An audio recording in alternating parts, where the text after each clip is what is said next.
The war in Iran has brought the Trump-Europe rift to a new low, especially when it comes to NATO. NATO is the glue that's sticking Europe and the United States together in a like-minded coalition, but it's increasingly been feeling like a one-way street, and it's hardly only hardcore MAGA people who feel that way. Many European countries not only refuse to participate in the US and Israeli strikes in Iran, but outright sabotaged it by refusing to let them go through their airspace or use their bases. Now, Trump's vocal critique of NATO is also shared by Secretary Marco Rubio, NATO's greatest defender, who said that the NATO alliance will have to be re-examined after the war. This is bad news for Europe, but unfortunately, it's brought this upon itself. It's actually managed to prove Trump's point on Greenland that they cannot use these bases if they're not part of a US territory. This is a moment of great geopolitical turmoil, and NATO may well become its first victim. Will the alliance survive, and why does it all matter? Stay tuned.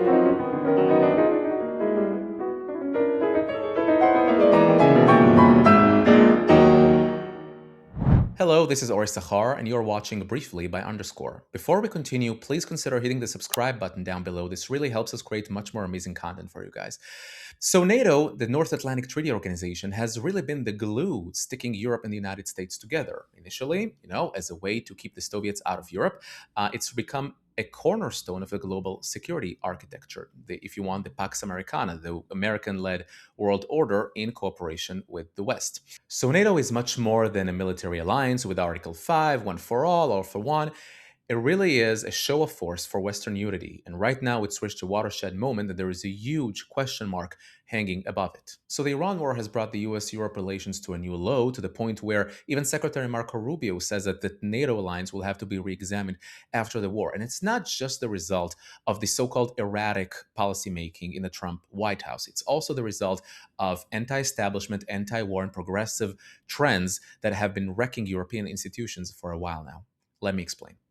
The US has a vested interest in keeping NATO strong, not just to defend Europe. It also means to project American power overseas to tackle security threats to the American homeland. But when Trump first got elected, he really complained about the unfairness of it all. Many European countries don't even meet their 2% GDP commitment, and that is investing at least 2% of their GDP in defense, while the US is contributing much more.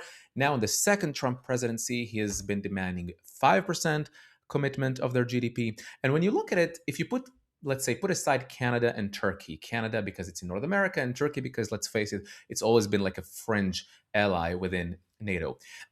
NATO member countries in Europe have actually a much larger population than the United States, around 500 million people, as opposed to 340 million people in the United States, 1.6 million active military personnel.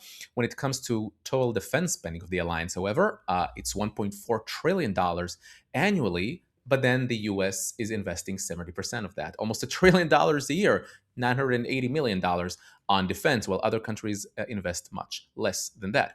So we're expecting hand in glove, you're here for us, we're here for you too. But instead, it seems increasingly like a one-way street. So in the Iran war, the US did not ask European countries to actively participate in airstrikes. All it said was, we're going to conduct this operation in Iran to rid the world of the Iranian nuclear program, of their ballistic missiles that can hit Europe. And you just are required not to disrupt, not to intervene. Please let us use your airspace and military bases, because it's obvious, it's common sense. We've been doing this for decades together.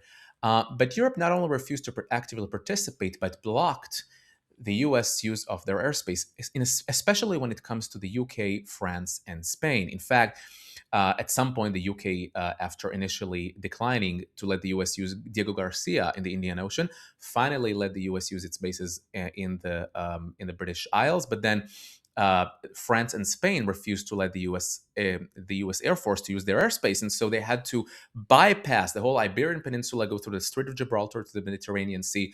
You can make the argument that they actively sabotaged the war effort in Iran. Now, isn't doing that precisely proves Trump's point, really making the argument for Trump on the need of the United States to purchase Greenland? Because if you think of it, yes, Greenland is not for sale. It's a Danish territory for some reason.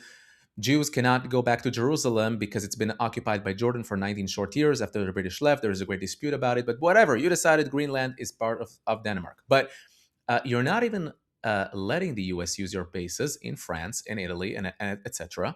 By so doing, you're proving Trump's point on the necessity to acquire Greenland. Before that, you said there is a treaty. You don't need to purchase Greenland. You can just use the bases over there.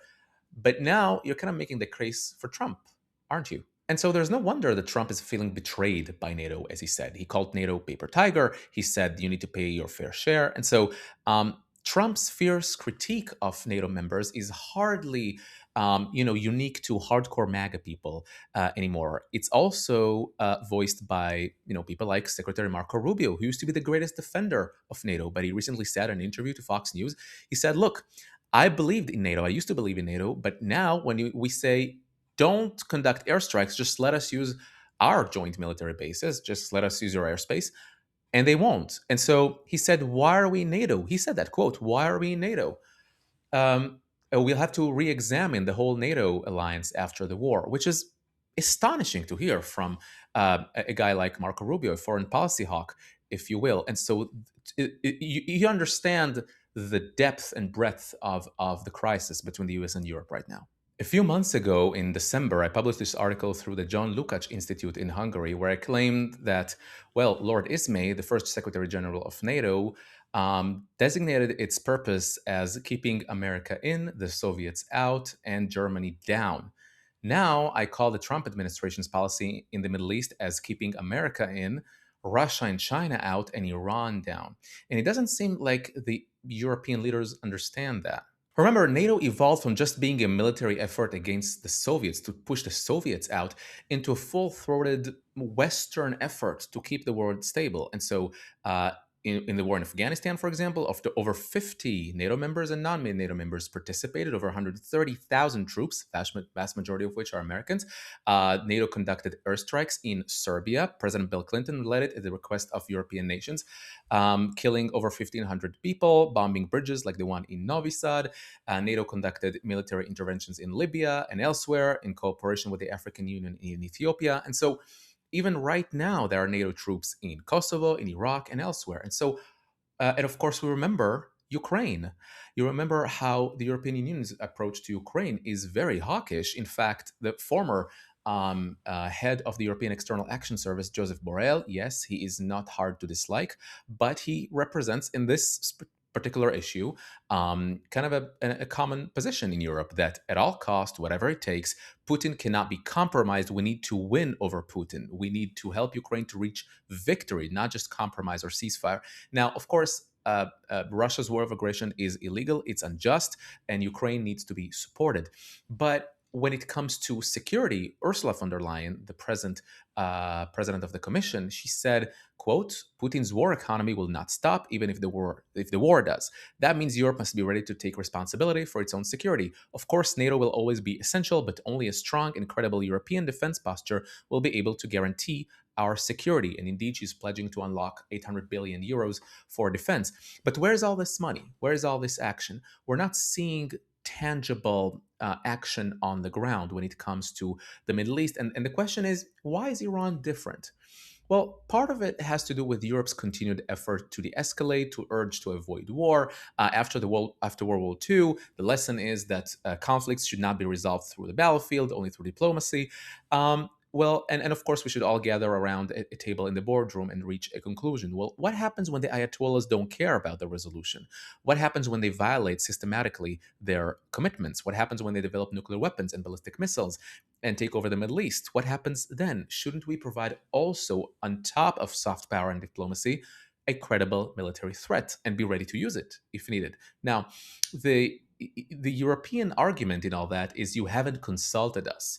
Trump hasn't informed us. Well, that wasn't a big secret, wasn't it? Trump set a clear deadline to the Iranians. He said that Iran must be put in check. In fact, Europe itself, the European Council, has designated the IRGC, Islamic Revolutionary Guard Corps, as a terrorist group threatening Europe just a few days before the war. So it's hardly a uniquely Israeli or American perspective to view Iran as a threat. Now, since the beginning, the European Union has been some sort of a, not hawkish when it comes to security. And I remember studying back in Europe, in Paris, we kind of laughed at the European, uselessness of the CSDP, Common Security Defense Policy. 1992 Maastricht Treaty was the first time ever when the European community, now becoming the European Union, mentioned the word security. All these commitments to peacekeeping forces that don't really have real teeth unless the US intervenes. So all these things are part of the European mindset that these are all fruits of the same tree: non-existent birth rates, crashing economy, bureaucrats hurdling the path of entrepreneurs to develop the private market. All these things come as great skepticism, as great anti-establishment that really wants to teach the United States when it's good to intervene and when it's not. And so the thing is that you recall all these examples in Serbia, in Kosovo, in Iraq, in Africa, like in Ethiopia or in Mali. That was a French intervention, not NATO, but of course Ukraine. So why is Iran different? Well, again, this Europe is happy to use power only when it passes its own filter test. Only when European leaders say, "Here we're willing to intervene," and not leave it up to the erratic Trump administration, least of all Israel, who's been doing nothing but sowing chaos around the region. There's no need to thank Israel for ridding the world of Iran's nuclear program, ballistic missiles that are also threatening Europe. No need to any of that. We will decide when we intervene and when we don't intervene. It's become some sort of a political, I would say, a political dispute around Iran that it has to be solved through diplomacy. And there was this big success of the 2015 deal, the JCPOA, and they are very eager to prove Trump wrong on this. So this is all part of the arm wrestling between Trump and Europe, really the rift or the fault line between two ideologies and approach to world affairs. But if you remember, just last year during the 12-Day War, Europe was happy. They said, finally, someone is taking on Iran's nuclear program. President Macron said, that's it. From now on, zero enrichment, no ballistic missiles. Chancellor of Germany, Friedrich Merz, he said, Israel is doing the dirty work for us. They were happy that Israel was doing so. What's different now? Well, part of it also has to do with this arm wrestling, a year in which Trump has been bashing Europe. I have to say, touting that he wants to purchase Greenland, all the tariffs, all these things really encourage European leaders to really tell Trump, go figure. Well, that move, Russia and China cannot hide their excitement. And so the dissolution of NATO would not just be a victory for Russia, but for Iran. And we cannot let that happen. We need to find a plausible way to move forward. The problem is not the Trump administration necessarily. It's also because the Trump administration has been willing to show remarkable openness to fix world problems, Venezuela, Iran, perhaps later on Cuba, and to improve the global posture and the pro-Western posture of the world. But it particularly highlighted Europe's nightmare, the biggest nightmare of the European Union, which is making decisions.